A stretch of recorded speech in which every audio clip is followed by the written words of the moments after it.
Muito bem, vamos descobrir então os segredos das pessoas altamente realizadoras e altamente realizadas. E você já sabe alguns deles, eu já falei alguns deles ao longo do módulo, ao longo dos módulos anteriores também. E eu recomendo que você tenha o seu caderninho aí do lado, que você possa anotar e que você já possa colocar isso em prática imediatamente. Os principais segredos, então, das pessoas altamente realizadoras e realizadas, aqui vai ter 6 segredos, 7 segredos, na verdade, e eu vou dar um dever de casa para você aplicar isso tudo. Primeira coisa, as pessoas altamente produtivas não usam to-do list.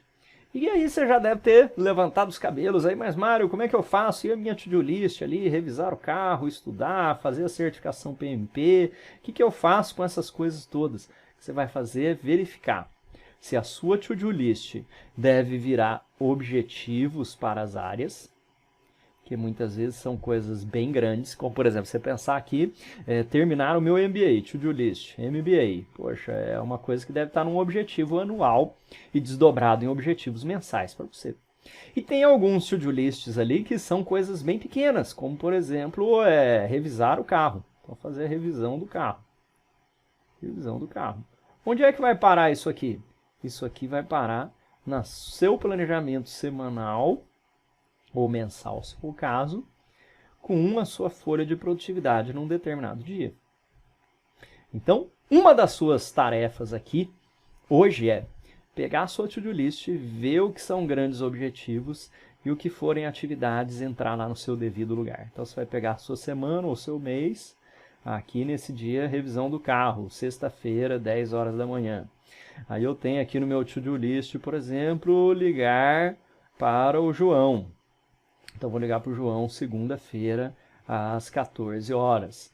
Eu tenho outras atividades. E quando for muito grande, objetivos. Elimina a sua to-do list. Elimina a sua to-do list. Eu sei que é um grande esforço, você vai ver que muitas das coisas aqui, se você fizer uma revisão crítica, muitas das coisas aqui você nem mais deveria fazer. Você vai ver que não são mais nem importantes e que estão ali no cemitério da nossa to-do list.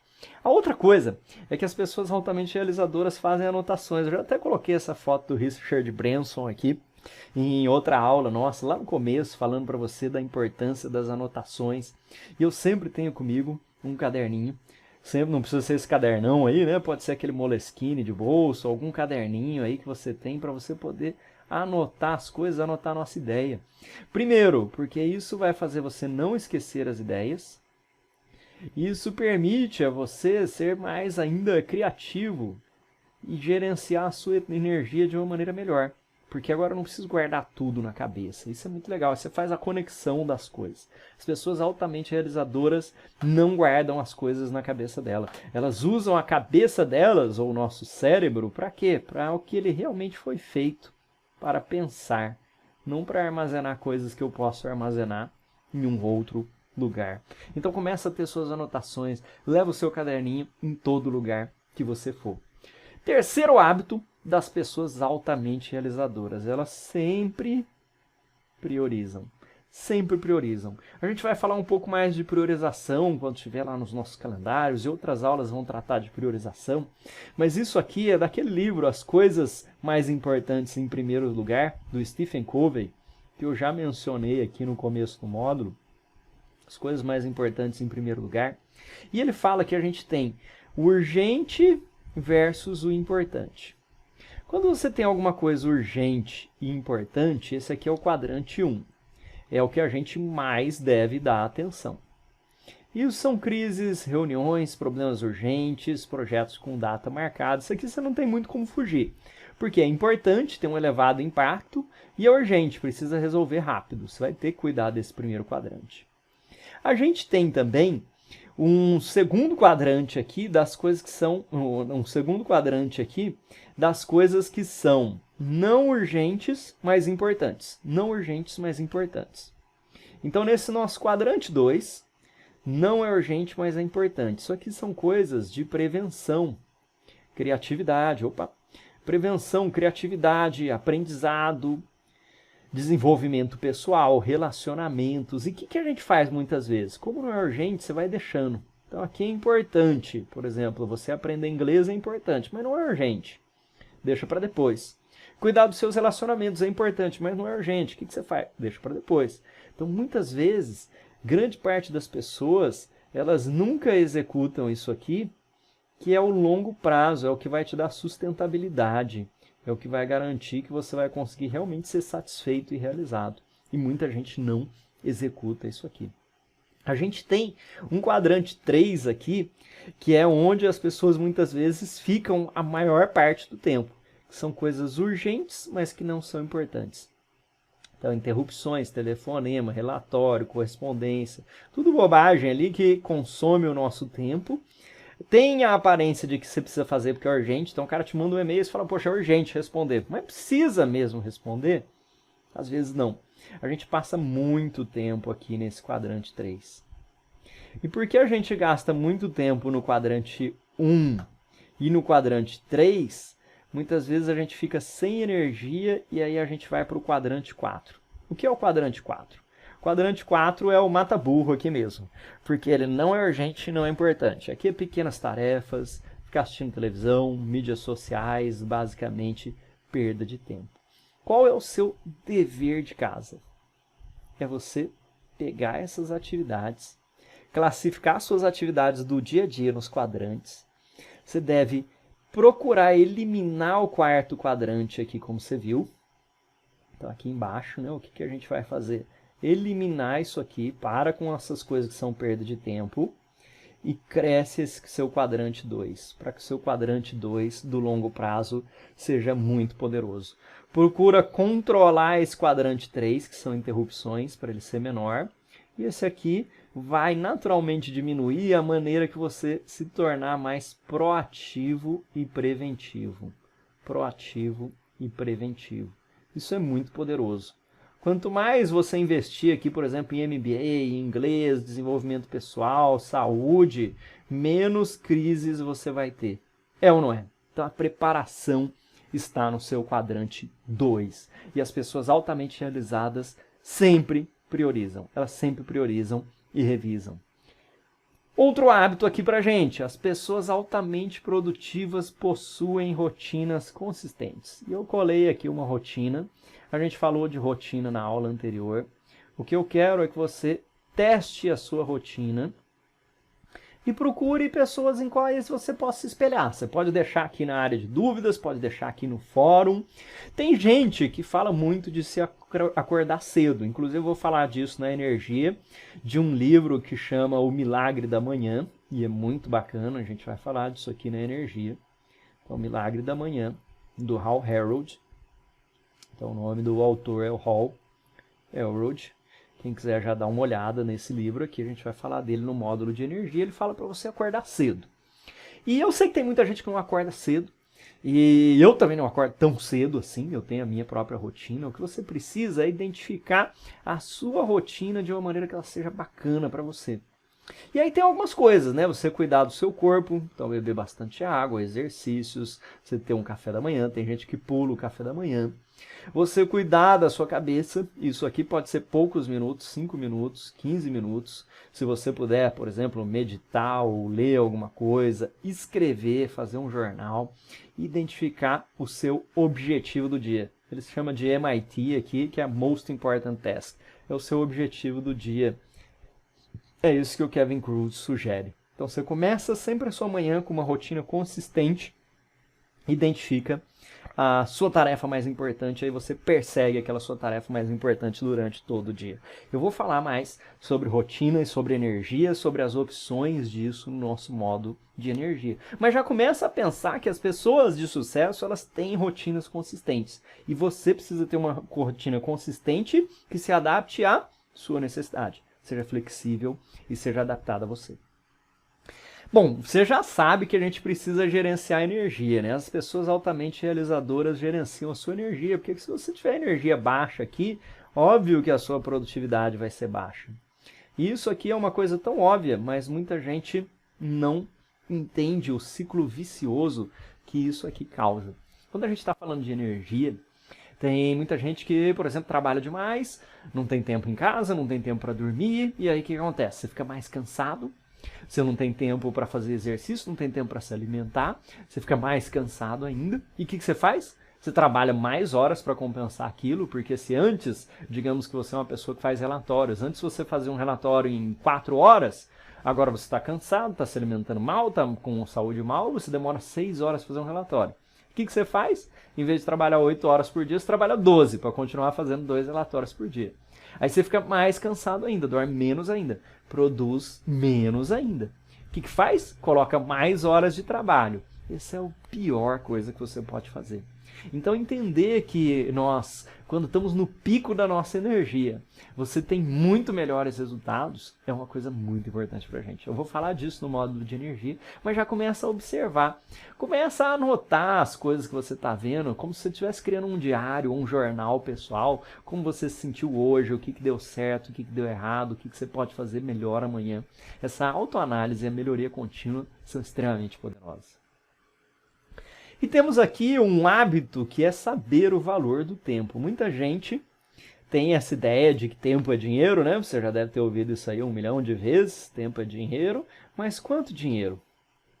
Porque muitas vezes a gente pensa aqui em coisas que nós poderíamos terceirizar, ou que poderíamos fazer. Eu lembro quando eu li esse livro aqui das 4 horas de trabalho, vários outros livros em que fala dessa questão do valor do tempo. Eu lembro que quando eu comecei a minha empresa, eu fazia várias das atividades, uma delas, por exemplo, era ir aos correios e ir ao banco.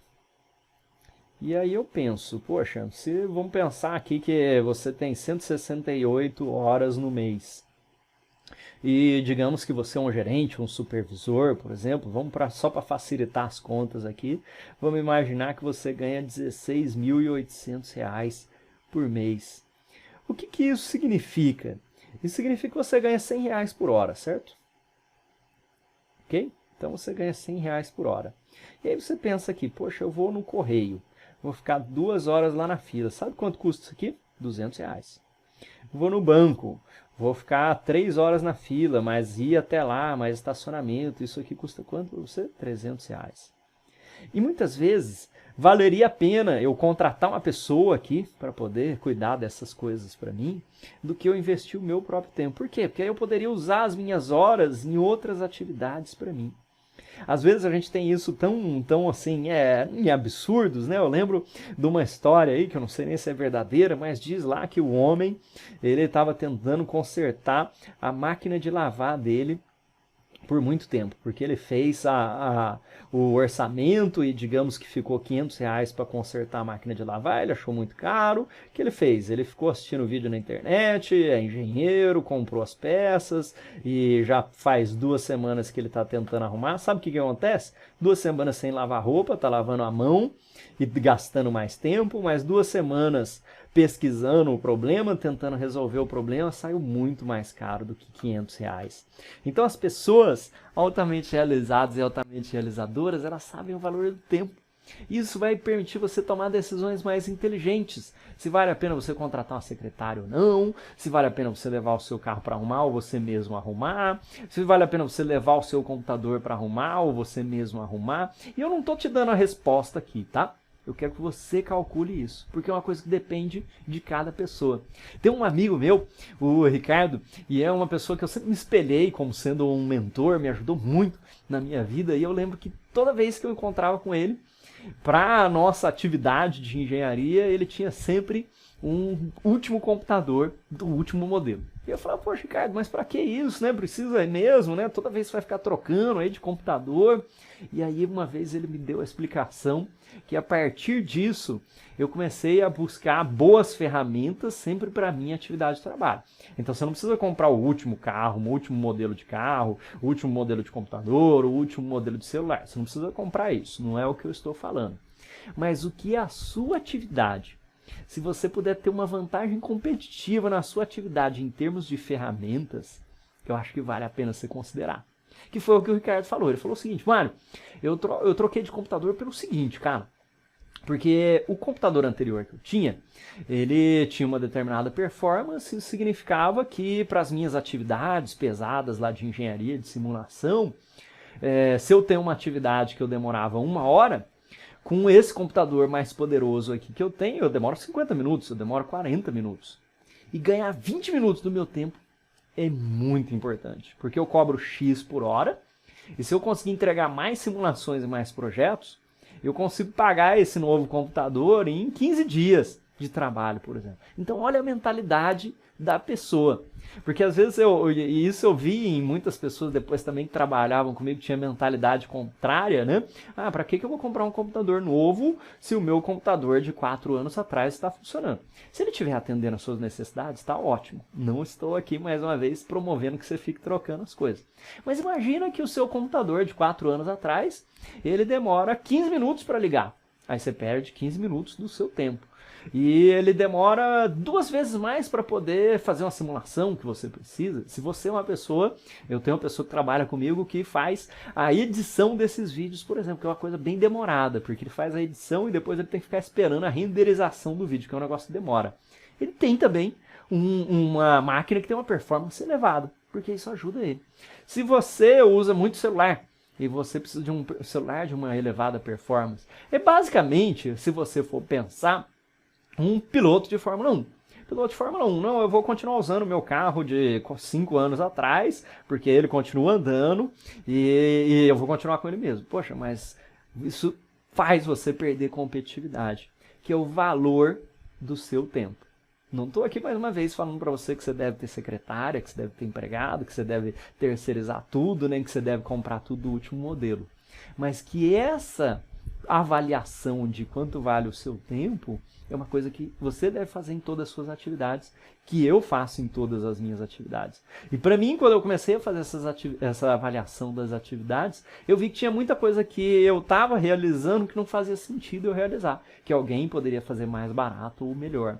Ou que eu substituindo um equipamento, um processo, eu poderia ser muito melhor naquilo. Saber o valor do tempo é algo que você deve calcular e que você deve avaliar. Não adianta você falar, eu sei quanto eu ganho por hora, eu ganho R$100 por hora, se as suas decisões não são racionais em relação àquilo lá. Então esse valor do tempo aqui é uma sacada genial, e eu espero que você comece a colocar isso em prática, e realmente foi algo que mudou muito a minha vida. Às vezes a gente esquece disso e faz umas coisas, e falando dessa questão do valor do tempo aqui, inclusive, né, do tempo é dinheiro, mas você também deve pensar nas coisas que te dão satisfação e que te dão prazer. Porque o Kevin Kruse fala isso também, e tem outros autores que falam isso. Às vezes é mais barato eu mandar minha roupa para alguém lavar, mas eu quero fazer aquilo.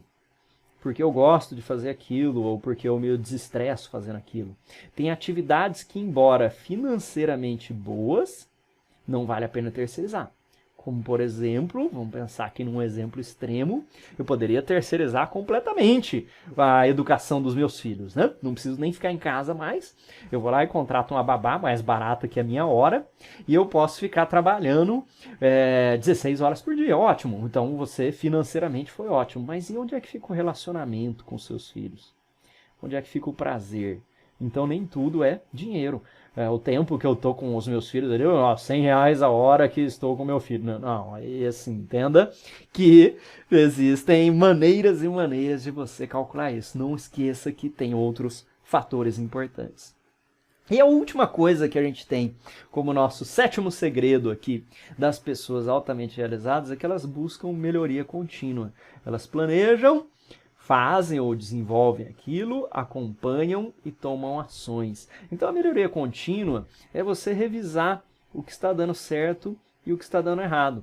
Certo, errado, por quê? Causas. Então se eu não estou conseguindo atingir os meus objetivos, quais são as causas? E como eu posso fazer melhor? Dever de casa agora. Você vai revisar a sua to-do list para ver se ela não é uma wish list. Revisar ou criar aquela sua lista de tarefas de não fazer. Saber qual é o valor do seu tempo. Eu ganho R$100 a hora, R$50 a hora, R$1.000 a hora, não importa quanto você está ganhando aí, mas priorizar as tarefas importantes.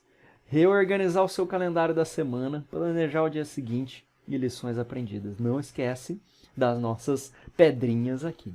Bom, estamos avançando na organização da sua rotina. Eu espero que você tenha aplicado essas ferramentas que eu estou falando aqui. A gente ainda vai ver mais ferramentas, a gente vai organizar o nosso calendário, a gente ainda tem mais coisa pela frente. Mas cada uma dessas coisas que eu estou te falando, elas precisam ser exercitadas para se tornar um hábito. E eu tenho certeza que vai te tornar 10 vezes mais realizado, sim. Eu vejo isso no dia a dia. E você pode até ter tido alguns insights já aqui. Assiste a aula novamente. Volta e faz suas anotações. Pensa em como é que você vai aplicar isso no seu dia a dia e já começa a aplicar hoje mesmo. Não espera para amanhã, não. Começa a aplicar hoje mesmo. Valor do seu tempo, quais são as coisas mais importantes. Tem um caderninho de anotações. Segue esses segredos todos aqui, porque esses segredos eles são de verdade. E não são segredos escondidos, a gente está observando as pessoas fazendo isso. Muito do que eu faço no meu dia a dia, em termos de produtividade, satisfação pessoal, é que eu estou o tempo inteiro conversando com outras pessoas, perguntando, me reavaliando para saber o que está dando certo, o que está dando errado, lendo algumas coisas sobre isso o tempo inteiro. Sabe por quê? Porque tem gente que fala, eu não tenho tempo para ler sobre produtividade pessoal, sobre o autodesenvolvimento. Sabe o custo disso? Que a sua produtividade vai para baixo. Então se mantenha atualizado sempre. Um grande abraço e até a próxima.